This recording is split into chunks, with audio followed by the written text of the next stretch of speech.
Ja,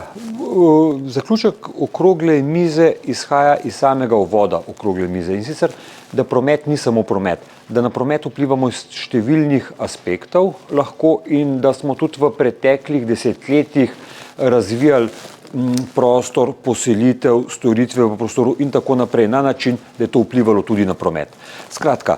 zelo hitro se je pokazalo, da je pomembno usklajevati prostorsko načrtovanje in prometno načrtovanje v smislu zmanjševanja potreb po potovanju in olajšanju dostopnosti storitev, delovnih mest in tako naprej, in da nas glede tega čaka kar nekaj priložnosti tudi v smislu gradnje novih stanovanj in tako naprej. Torej, kako jih bomo gradili zaradi tega, da ne bomo ustvarjali novih prometnih tokov oziroma poslabševali situacije na tem področju. Potem se je v okrogli mizi pokazalo, da Slovenija ima nekaj specifik, kot recimo, da je nekoliko bolj podeželska, nekoliko bolj razpršeno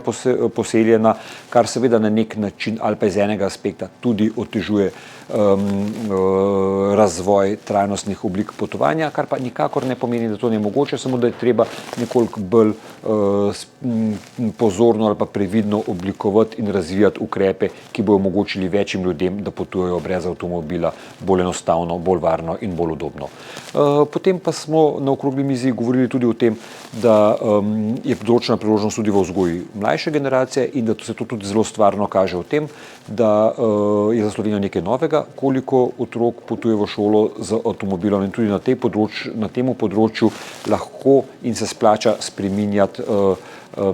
ta promet tako, da več otrok pride v šolo peš, ker je to tudi nekaj, kar generira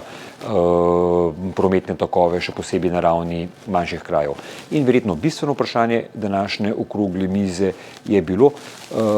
kaj z javnim prometom, kako razvijati javni promet in kako spodbujati uporabo javnega prometa, ker je verjetno to tisto področje, ki je v preteklih desetletjih v Sloveniji stagniralo in ga je treba pospešeno razvijati zato, da bomo na drugi strani lahko zasledovali cilj manj potovanja z avtomobilom in tudi manj prometnih gneč, zastojev,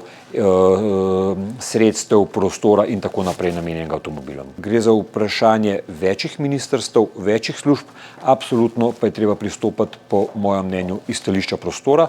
iz stališča razvoja prometa, tudi znotraj teh ministrstev imamo deležnike, ki morajo več sodelovati en z drugim, kot je recimo primer sodelovanja železnic z ponudniki cestnega prometa, občinami in tako naprej. Skratka, mogoče lahko na kratko odgovorim, da na tem področju na vseh ravneh premalo sodelovanja in da si moramo na vseh ravneh prizadevati za več sodelovanja, ker gre za